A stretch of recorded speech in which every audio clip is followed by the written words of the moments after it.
when you get on with your day, it's easy to sort of forget to communicate. And so I find that being proactive, letting people know about a situation before it happens, reaching out for no reason. So regularly I have it in my calendar that I will reach out to every single tenant in our portfolio just to say hi, just, hey, how's it going? Is there anything that I should be aware of? To just have that little proactive approach. I learn lots of stuff from tenants that maybe didn't feel the need to tell us up front, or maybe they forgot to tell us something. Every time I do that, I might only get a handful who respond. Not everybody responds, but everyone sees it. I think that's important to always have a presence and to just reach out. Proactive, regular communication. It's not rocket science, right? We're usually reaching out to collect a bill or enforce a rule. And so the reason we're property managers is because we love dealing with people. And so let's go back to dealing with people.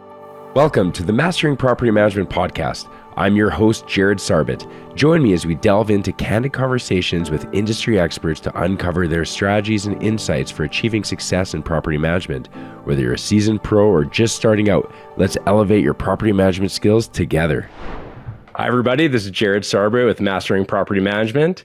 Today, I'm honored to have a guest, Melissa Ferguson, with Symmetry Commercial Real Estate, property manager here in Alberta, overseeing about 18 properties in Alberta. She is the president of the company. Melissa, thank you so much for coming on the show. Thank you for having me. This is great. My pleasure. My pleasure.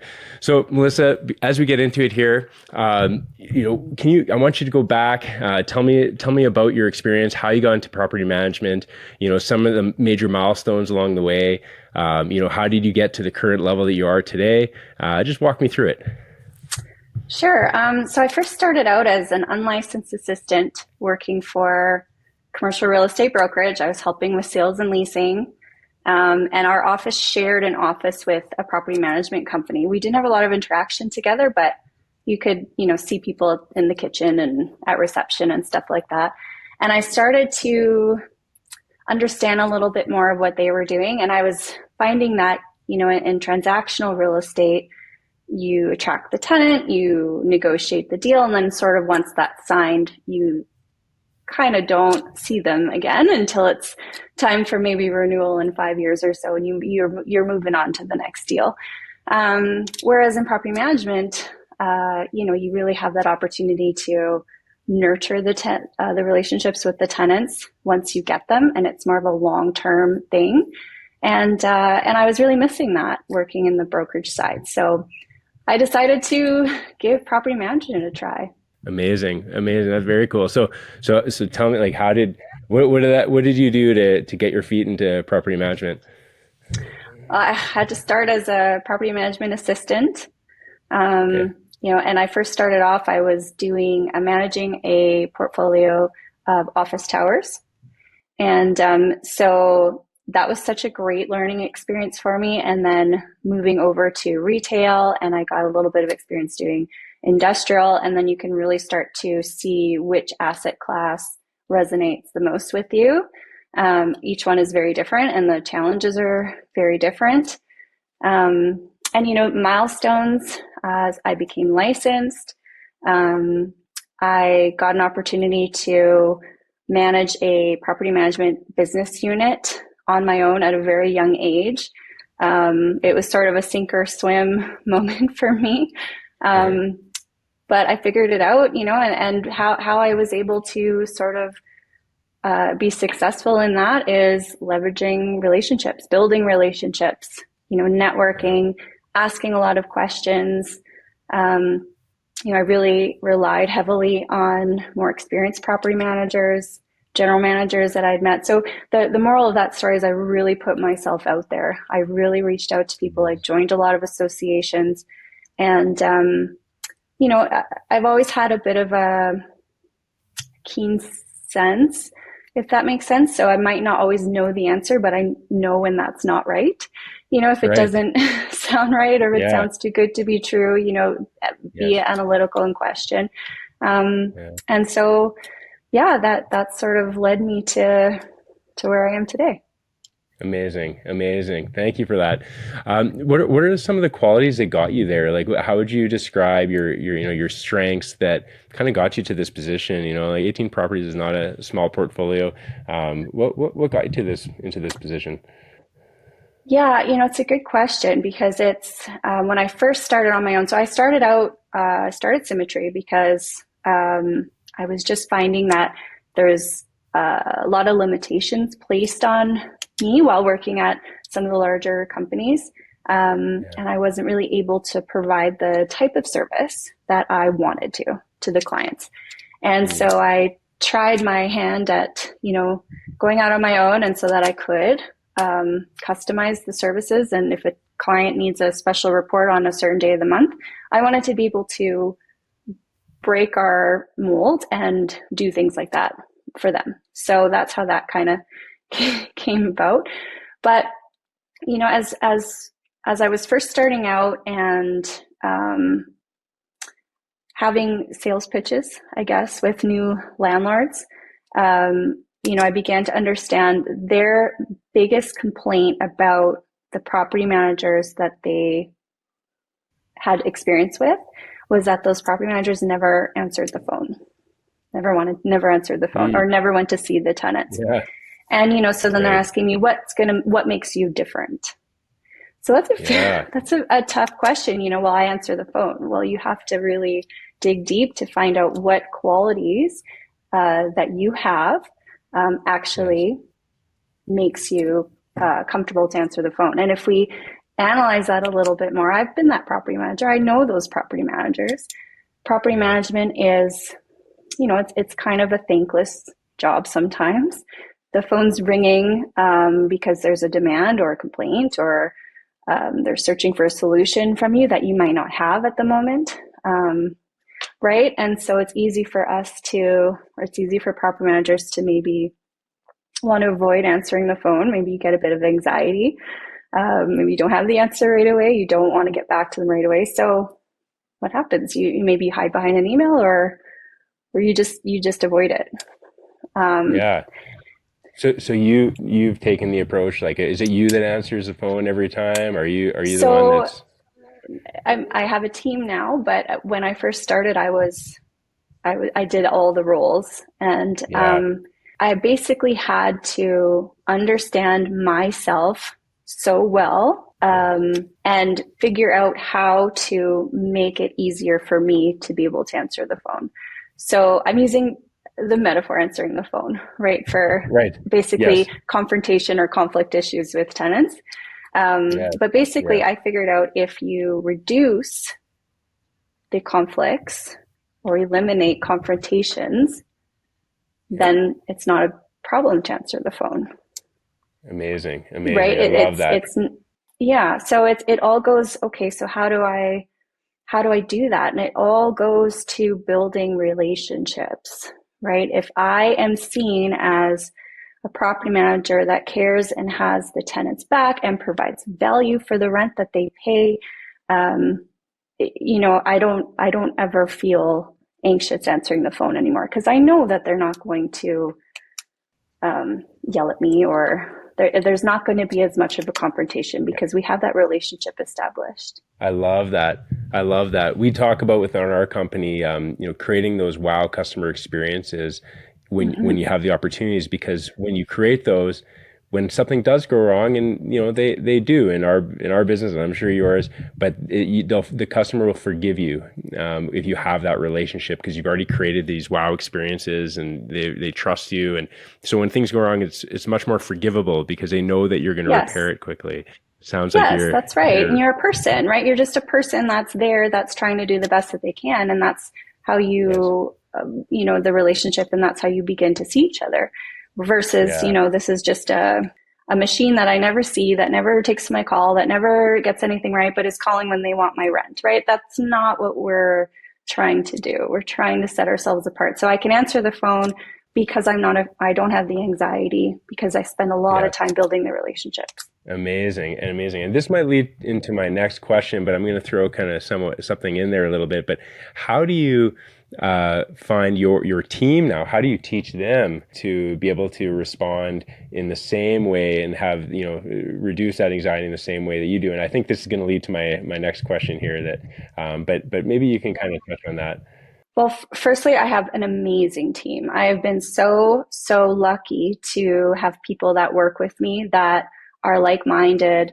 They've been in the industry for a long time. We share similar outlooks. I think it's important to try to find people that share those similar values, but maybe can fill gaps that you lack, right? That's the ultimate. So there's a lot of talk. We talk a lot. We share our experiences. Um, me and my assistant, we will talk about um, a confrontation that maybe happened, and then she tells me how she handles it, and maybe I give her a little bit of feedback. Maybe, look at it this way. It's all learning. Um, and sort of out of all of this, a course was created Yes, on yes, how and that. to Thank you. put this all together. Yeah, amazing, amazing, and that is that's my next question. So you have it's called service mindset transformation. Is that correct? Yes, And yes. you've developed a program for property managers to an educational. It's an online educational program to help them empathize and work with other their tenants. Is that right?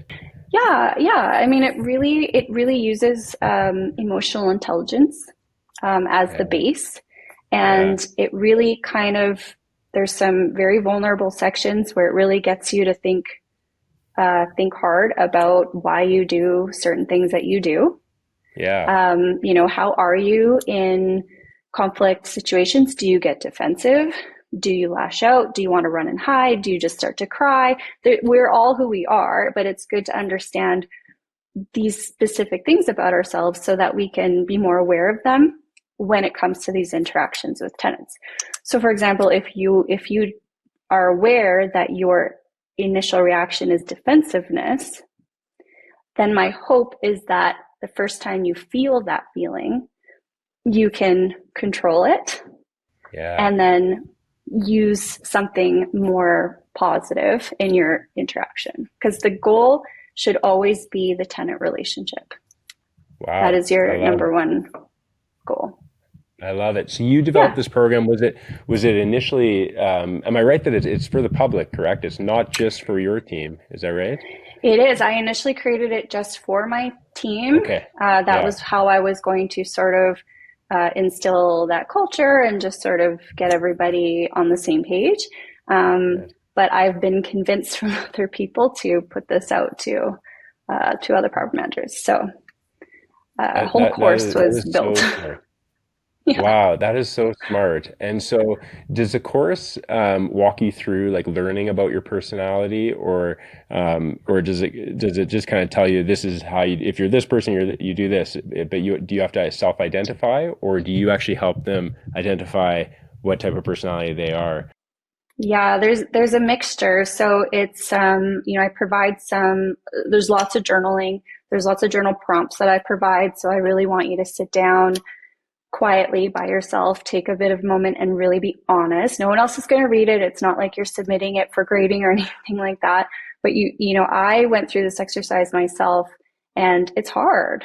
It's really hard. But if you give it the effort that it deserves, it's really rewarding at the end of the day. So I give journal prompts. I give lots of real life examples on how certain characteristics interact with tenants and what the outcomes are because there's a lot of common outcomes that we all go through. I also provide links to personality tests. You learn which type you are in certain tests, and then there's a whole explanation as to what that means for you and how you can translate it for good and how you can identify the characteristics that might hold you back and then try to pivot and instill something more positive instead. So it really goes through, at the beginning, we talk about self-care. As I know that's a bit of a buzzword these days, but as a property manager, this is a service industry. Our entire job, it's very heavily service oriented. And from the beginning of our day to the end of our day, we're dealing with people, and we're dealing with complaints, and we're dealing with tight deadlines, and we're dealing with high pressures. And if you can't find a way to disconnect from those energies at the end of the day, it just compounds, and that's when you don't want to answer the phone, and that's when your level of care kind of goes out the window, and that's when maybe we get stuck in a rut, right? And so I really talk about self-care, making sure that we're disconnecting from the energies at the end of the day, making sure that we're taking time out for ourselves, making sure that we are taking care of our bodies. If we feel good about ourselves, we can make more of a presence. Sounds like a lot of good value. You sound like a great person to work for. If you have that, if you have that, perspective on how to approach things yourself, and you're preaching it. I'm sure you're living it too. I really try to. I do, and I really try to encourage my team, to do those things as well. Yeah, I bet. Sure. And that goes a long way. I mean, the results that you'll get from that, I'm sure, are just, the astronomical, they would just perpetuate it upon themselves. Yeah. I'm sure the clients see that in the service that you provide, because people have a good quality of life and they're happy. Yeah, that's right. And they're happy. Yeah. They're answering the phone with a smile, right? Yeah, amazing. Very cool. Yeah. Kind of on that, like because I read kind of the outline of the program, just, the outline of it. So I didn't go too far into it, but, a couple of things that kind of stood out to me. And you talked about, ways to disconnect, from negative, challenges throughout their day. So I imagine that's kind of depends on now that you explained it, kind of on how, what kind of person you are, your temperament, and all of that. But what are some of the ways that you would recommend that someone could, as a property manager in the day to day, like you said, it can be pretty unforgiving. What are some things that a property manager can do to handle that negativity that sometimes comes in? Yeah. Well, certainly by taking care of our mental health and our physical health too, right? You have to take time to exercise and eat properly and meditate. Meditate's a really big one. Meditating, I do every day, and I really find, it's some days it's really easy, some days it's really difficult, but really just turning off the thoughts for just a little bit, and being more aware of your surroundings.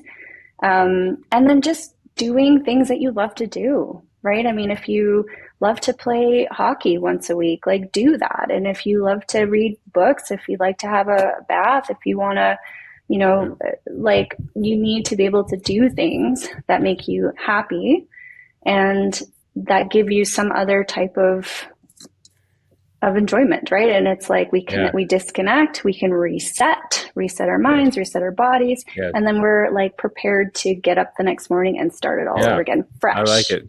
Gotcha. So when a negative, like a customer, a tenant calls and they complain, and something really bad is happening, am I right that you're saying that because you're kind of well balanced in your life, and you're doing things that are genuinely consistent in keeping you at peace, when that negative thing comes in, you're going to be able to handle it a lot better, and you'll be able to respond in a, is that yes, am I hearing you right? And so we're human, and it's not like the initial thought always will happen. The initial rush of, a frustration or whatever the feeling is, will of course grab me.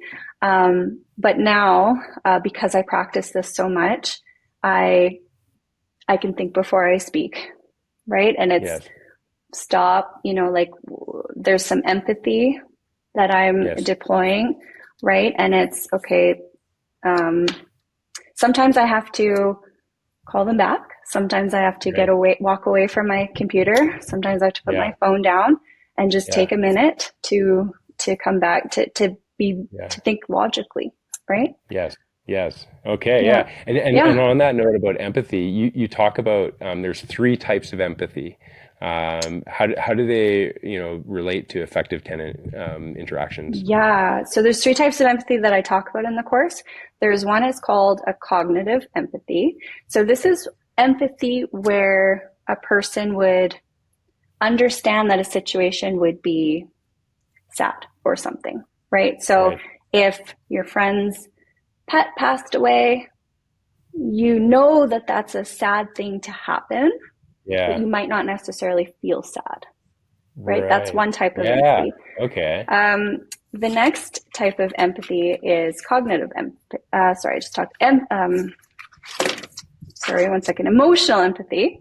Okay. So this is the one where you know something is sad and you also feel the feelings that go along with it also. Right. So Yes. you know that that's sad and now I feel sad too. And then the Right. last one is compassionate empathy. So this is the one where you know it's sad, you feel Yes. that it's sad, but now you're also spontaneously moved to do something about it. Uh-huh. So maybe in that same pet example, your friend's Yeah. pet passed away, you feel sad, and maybe now you want to pay for their vet bills or something to take a burden off of. So not one is good or bad. You are who you are, but it's good to understand which type you are so that you can tailor it a little bit to your interactions. I am a compassionate empath. So I am the one who's um, spontaneously moved to fix everything and take things off of your plate. Which, if you're a compassionate empath and that's what you do, it's even more important to disconnect from negative energies at the end of the day because you hold on to so much more than what a Yeah. cognitive empath would, Right. right? So, I imagine that bodes really well for your customers. Maybe not as well for you at the end of the day, but you have to learn to. But I'm sure I imagine from a customer service perspective, that compassionate empathy I'm sure is probably the best empathy to have from a customer relations perspective. I imagine. from a customer relations perspective, yes. From a mental health perspective, you Yes. have to work extra hard to Yeah. not go nuts, but Yeah. or to even like dial it into something reasonable. Sometimes we can get a little out of control trying to Yeah.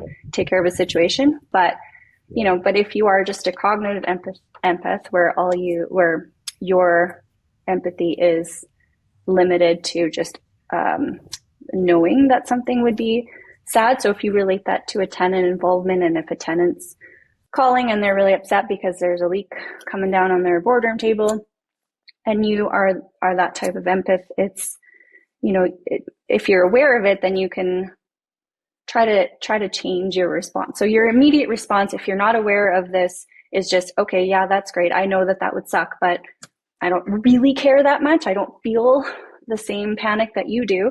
But if you're aware that you do that, then maybe next time you can say, okay, I don't really care, but I should care. So what can I do to care? Yeah. Right? Yeah, So it's amazing. good to Yeah, know. I know. Yeah, it really is. I grew up with a father as a psychologist, so like Ah, I was constantly being asked these type of questions, and yeah, very very always reflecting on who you are, how you're thinking, and oh you're my it's gosh. powerful stuff. Yeah, So no question. interesting. Yeah. Yeah, no, it's amazing. It's amazing stuff. Good. Well, so we're going to keep going, but I do want you to kind of tell the listeners, because we're kind of right into this topic. Where can they go for this online program? And where can they find this? Yeah. So our website is called Okay. melissafergusoninc.ca. Yeah, great. You can log on to there and the course is right there available. Just click on it. Okay, awesome. And we'll put a Yeah. link into Sounds good. the Sounds videos good. as well. Amazing. Yeah. So tell me more about your world of property management. 18 properties. You're dealing with lots of stakeholders. Hmm. There's you got your tenants, you got your vendors. You got the owners of the properties. There's lots of different people at play here. Hmm. How do you foster positive relationships with the property managers, the tenants, the contractors, and everybody? So proactive, regular communication. It's not rocket science, right? But that's, when you get on with your day, it's easy to sort of forget to communicate.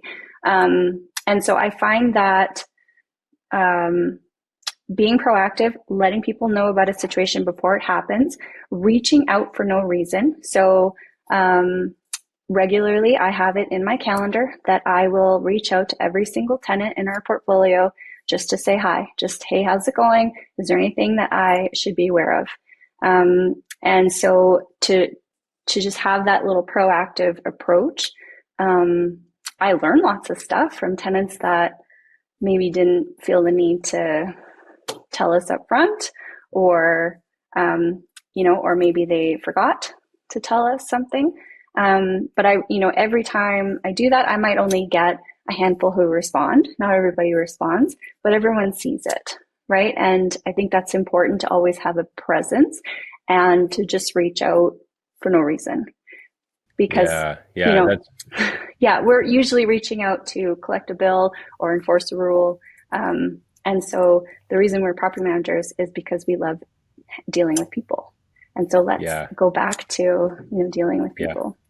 Amazing. Yeah, that's really good. Because, there's the old saying, no news is good news, but I don't think that's always true, because often the bad news is, being held, and just being compartmentalized and building up and building up and building up. And then all of a sudden, they want you out of there.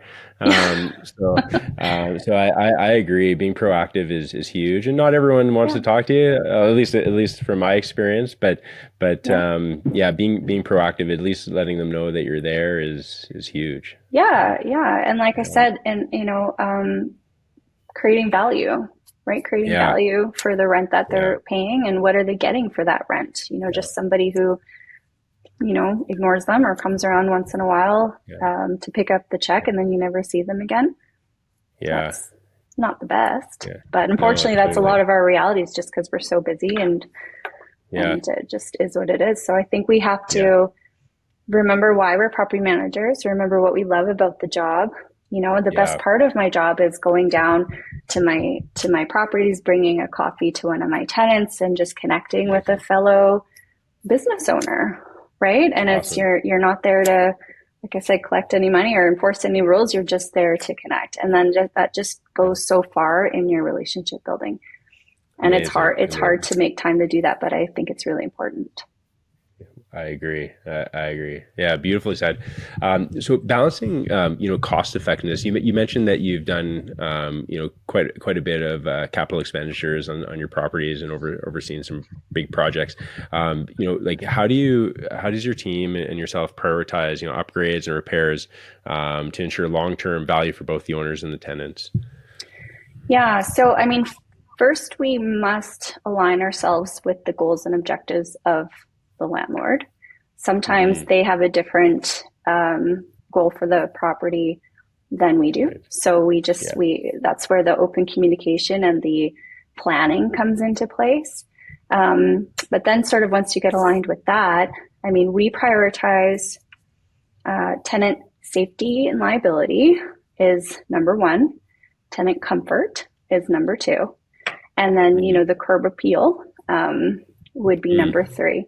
And so trying to balance a little bit of each. Obviously, the priority number one is the tenant safety is always completed 100%. But sometimes we pick a curb appeal project to do when we've done a lot of upgrades to building systems that you can't necessarily see. So that the tenants see that we are thinking about all of it. Right. Because we, early on in my career, I would get tenants saying, what are you guys doing around here? I haven't really seen a whole lot. And you're like, well, you don't see it, but we've been upgrading all the electrical, or we've been upgrading the HVAC. And so now that we're able to have more influence, we definitely prioritize those items, but then I always try to throw in a bit of a curb appeal project in there too. Awesome. Yeah, well said. Well said. Yeah. Good. And then, how do you leverage technology and software in your business? To streamline the systems. Do you use any softwares or anything like that? So, such an exciting question because we are just in the process of launching Yardi Breeze for our Uh-huh. property management software. Um, Yeah. we were too baby to have that Mm, before, but now we are in the midst of it. So, yeah, so the software that we're using, Yardi Breeze, it's going to have capabilities to provide a tenant portal. So tenants are yeah. going to be able to go on themselves. They're going to be able to look at their leases, their correspondence, their account, log Yeah. any maintenance requests. Mm, Um, so that's pretty cool. Other than yeah. that, internally, we have systems that we use to keep us as a team on the same page. We use, Google Drive. We have Trello, Yes. is a task management, project Okay. management system that we all have Great. access to, and we update. We use our iPads and use our phones and stuff like that. So Mm, we definitely are technology conscious, and we're always trying to yeah. um, find out what's going to be the next best thing. So we're getting Awesome. there. Awesome. Good for you. No, I keep hearing Yardi. It's been mentioned multiple times to me, and because I'm not in the property management world myself, I hear it. I hear in the podcast, but I still, I haven't seen it in use, but it seems like it's the platform for property managers. Is that so does it kind of act as a like a CRM in a sense, or can you tell me a little bit about where you see the Yeah. value so far? Well, so in my career, I have used Yardi, I have used Spectra, and I've used JD Edwards, all Okay. three different programs. Okay. So Yardi, though, seems to me, which, I could just be a little bit, not with it right now, but Yardi seems to me it's web based, and we're using a version of Yardi that's meant for smaller businesses. So, so it's called Yardi Breeze. So there's the Yardi Voyager that's meant for, you know, huge companies. It's too much for us with 18 properties, but this new version, Yardi Breeze, seems like it's going to be great. So basically, you can automate a lot of things.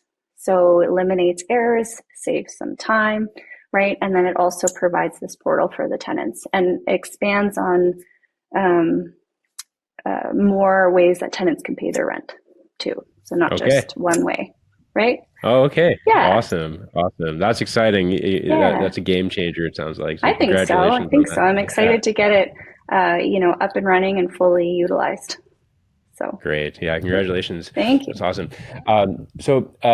In a constantly evolving industry, what trends or changes do you foresee shaping the future of property management? Mm. Well, more tech Yeah. for sure. Yeah. Lots more tech. I know, Yes. um, even just for, um, the high touch point cleaning and different, janitorial initiatives, environmental initiatives, AI, maybe even in helping us to design spaces. I really think that tech is obviously, we're just at the tip of the iceberg, and I think more and more tech is going to be introduced. I also feel like tighter environmental initiatives um, are there, and hopefully that means some more rebates or assistance to do these things. It's with these super old buildings. Sometimes it's a major challenge and a huge investment, um, and so it's always something that we're thinking about how to make that better, because that's a huge goal of ours too. And then tighter cost savings challenges, right? I mean, with inflation, every cost has risen, every operating cost has risen, and it's a huge challenge for property managers to be very conscious of that and to try our very best to get those costs down. But it's not like it used to be. Right. No, no, I believe Yeah. that. Yeah. Very good. As a leader in the property management world, what advice would you give to aspiring property managers, looking to climb the ranks and, achieve similar results? So the first thing is I really think that people need to get to know themselves very, very intimately, right? What triggers you? What's your why? How do you act in certain situations? And then why? Like, why do you act that way? Is it an insecurity? Is it, who knows? But really, really getting to understand yourself um, will help you be able to interact with a lot of different types of people. And in property management, if you want to succeed, you have to have positive relationships with all of your people. People, yeah. So that's my biggest piece of advice. Get to know who you are first before you can get to know other people. I love it. And maybe they want to take the service mindset transformation. Yes, I'd be happy Just to help them through gonna, that and with the yeah, journal prompts. And even if yeah. someone No, it just wants sounds to ask me questions, I'm happy to help. awesome. Very cool. And again, I have to ask this because, as you know, I own a janitorial company. So, assuming, janitorial is often one of the, largest ongoing costs in a property. Hmm. How do you look for janitorial companies to work with? What qualities of a company are you looking for when you select a janitorial company?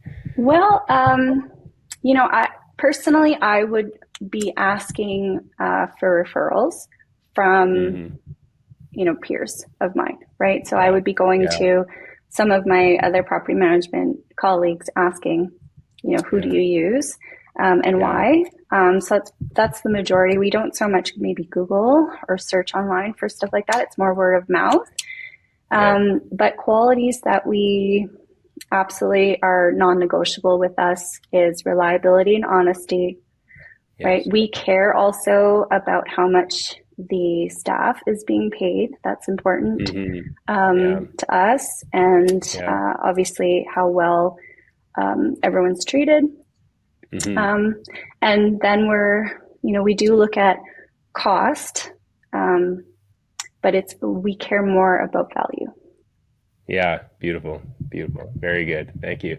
Um, I'm gonna throw another little question that wasn't on my list, but I would love to hear what are your goals with Symmetry. Do you have kind of a vision of where you want to take things? Because you were founded in 2018, so some. I mean, it's what's that 5 years? So you've gotten to the 5 year mark, which a lot of companies don't get to. So, now it sounds like you've made it, you're established. Where do you see yourself in the next 5 years or 10 years? Yeah. Well, I certainly want to continue to grow. I certainly want to Yeah. continue to build our team and grow our properties. And I would like to maybe grow in another province. That would also Yeah. be exciting. Yeah. Um, yeah, and just continue to work really hard at being positive representations of the industry. Right? Yeah. Yeah. Amazing. Amazing. That's awesome. All right. Now for my fun question. If you can manage any famous property in the world, which property would that be and why? That's a cool question. Um, oh, I don't really know. I think something like, the Eiffel Tower or something. And Nice. Okay. it's just, I think, but obviously from a property manager mind, you're thinking, that must be pretty challenging to maintain those Yes. massively high trafficked properties, Totally. um, For sure. and the age of it. And I just think Yeah. that it would be very, very cool to manage a historical monument like that. Absolutely. Amazing. Have you been before? No, I haven't been. I haven't been. I I almost wanted haven't to either. say the Colosseum. I've been to Italy a couple of times, and I've been to Uh, the Colosseum a couple of times, and that is you don't even know what you're looking at. It's absolutely amazing, yeah, right? yeah, totally. Yeah, I've been there as But well. I haven't, like you, I haven't been to the Eiffel Tower, but I've been to the Colosseum, and wow, I would be, I can't even imagine what that would be like to manage the Colosseum. no, no, and the Yeah, expense and even yeah, just trying to preserve you know, the ancientness of it would Yeah. be insanely Yeah. difficult, but pretty cool to be Totally. part of, right? Yeah, great choices. Oh, that's for sure. That's awesome. Awesome. And then, if you could recommend any book to your Ooh, fellow property managers to read, what would that book be? yes, there's a book called Emotional Intelligence by Mm, Daniel Goldman. Um, hmm. it's very, very interesting to talk about emotional Yeah. intelligence. Yeah. Yeah, that clearly is something that's super important to you, and I think Yeah. Yeah. you're probably right that you unlock that, and everything else kind of falls into place, doesn't it? So Yeah. yeah, Yeah, that's, yeah, I feel like that for sure. It's something on the title of the book says something like redefining what intelligence looks like or something like that. It's very yeah. interesting. Okay, Yeah. I'm gonna have to check it out. Thanks for the Yeah, suggestion. for sure. Yeah, great.